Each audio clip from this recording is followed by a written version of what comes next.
Meaning of firstly. Firstly.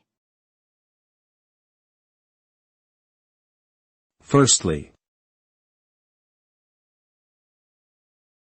Firstly.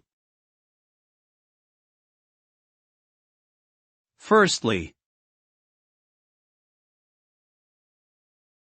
Firstly is an adverb commonly used to indicate that a certain point or aspect is being presented first in a series of items or arguments. It is often followed by secondly, thirdly, and so on to show the sequence of ideas. Using firstly helps to organize one's thoughts logically, making it easier for the audience to follow the argument being presented.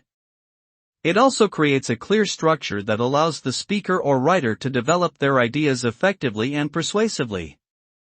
In summary, firstly is a useful tool for presenting ideas in a logical sequence, allowing for clear communication and effective persuasion.